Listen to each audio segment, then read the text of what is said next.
Now we're talking. Oh, look at this. Oh, pretty well one-shots everything. That is awesome.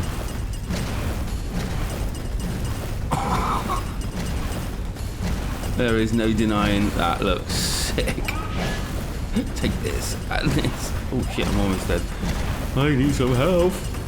Yes, indeedy, you do need some help there, me old mocker. But I'm not here to point out, well, how bad of a player you are. I'm here to give you my review of...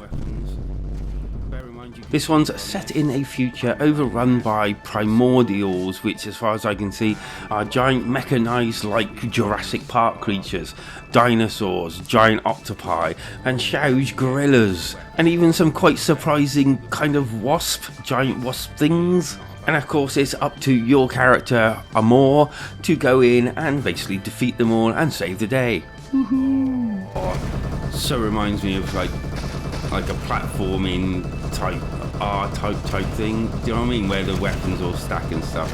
As you can see, the game is a 2D side-scrolling kind of platformer type game with run and gun effects, and within this you can go up, down, left, right, you can shoot up, down, left, right. It's got that whole sort of like, you can kind of like shoot your weapon in any direction you want. Go Power Rangers! So basically the premise of the game is that you're inside a mech, and basically this can be upgraded in many different ways. There are a significant amount of upgrades and weapons and all that you can attach to this mech armor, and I was quite surprised that even later on down in the levels I was still gaining different ones I hadn't seen before.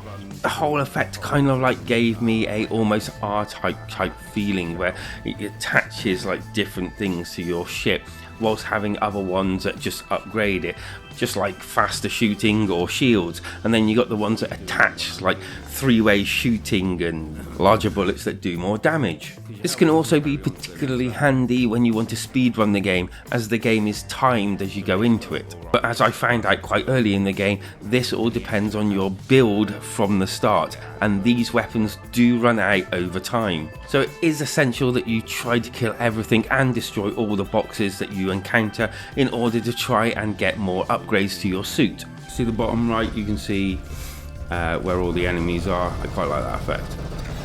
Added to all this, there is the super upgrade to the suit, and it's the one that you saw at the very beginning, thought that that was the only one in the game. But no, there are different ones for different levels, and I'm happy that they've done that. I probably would have been happy if they just stuck with one, but I am so glad they didn't.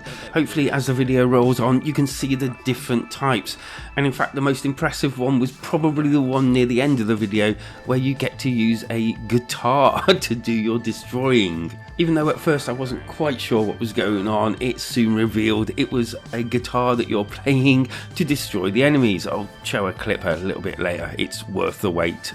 Moving on to the enemies, they were quite okay. There were different types, and as you progress, different types unlocking onto different levels, and these were basically locked to the same place each run through, which I suppose is handy if you're going to be doing speedrunning. As I said, there were a good variety of enemies, some that exploded, some that shot at you, some that moved, some that even pile drived you. Yeah, I'm not kidding.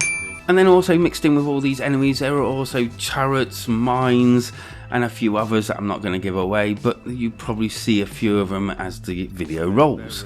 This all added to the chaos and also slowing you down somewhat, and you kind of like have to pick and choose what you want to be taking down and what probably isn't worth taking down, and you're probably better off avoiding them.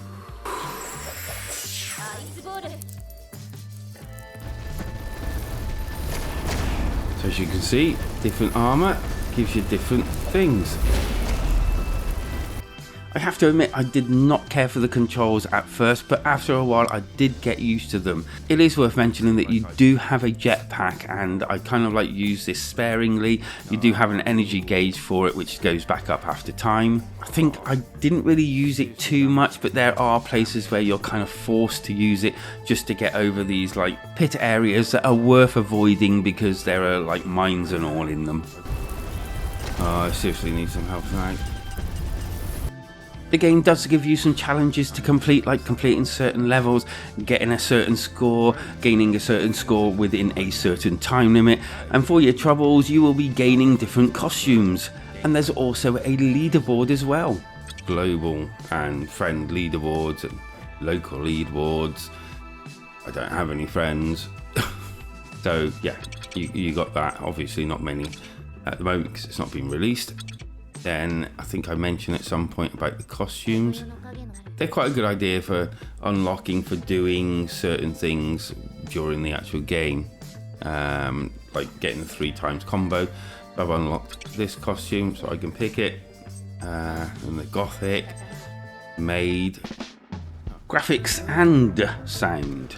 So as you can plainly see, it's got that kind of anime mech aesthetic to it. And yeah, I think it looks quite decent for what it is. On further inspection, you can see that there's kind of almost like a grainy look, but I think that's a deliberate thing to give it that old school type feel. But while some of those upgrades that you can get are pretty impressive and sort of like outstanding, it can slow the game down. I did have a little bit of lag, not much, I have to admit. But yeah, when the screen gets really full and you've got so many weapons, or indeed you're using a certain mech, it does slow down somewhat. Sound wise, again, it's okay, it's nothing really special. It does have kind of a voice to it. I turned down the music, didn't really care for it that much. But from multiple playthroughs, everything sounded pretty crisp and it did what you'd expect it to, as you can probably plainly hear from the gameplay that I'm showing. Same after a while, but different colour palette, if that makes sense. Oh, what's that? I don't think I've seen this. If I had any negativity about the graphics and sound, I'd probably say the fact that each level was almost like a reskin of the last level. There was nothing really different about them. It almost felt like a slightly different background along with a slightly different colour palette. Although it is probably worth mentioning they do get slightly more adventurous with the platforms later on in the game. And moving on to the score for Prysm Destroyer, and for me, I did enjoy playing it and I am still playing it. I don't know how long that's going to last, as it does start to get a bit repetitive after a while. So I'm going to give it a pretty solid 6 out of 10, and it's worth mentioning that I was kind of like between 6 and 7. And if you've enjoyed this video, then do like it, and if you want more, hit that subscribe button. I'm going to leave you with a tiny little bit more gameplay at the end of this video, so enjoy, and I'll see you on the next episode. Guitar! She is as well, she's playing the guitar. That's pretty wicked. Oh shit, don't do that. Oh, slow down. See, so this is the 4th level, and kind of like still the same, but then again, you know, the gameplay's still quite solid.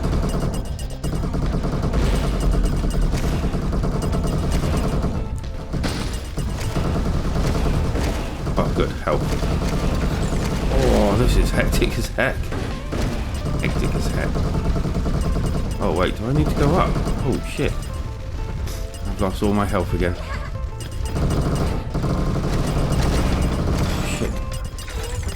Something gives me some health. Oh wow, yeah, you do have to go up.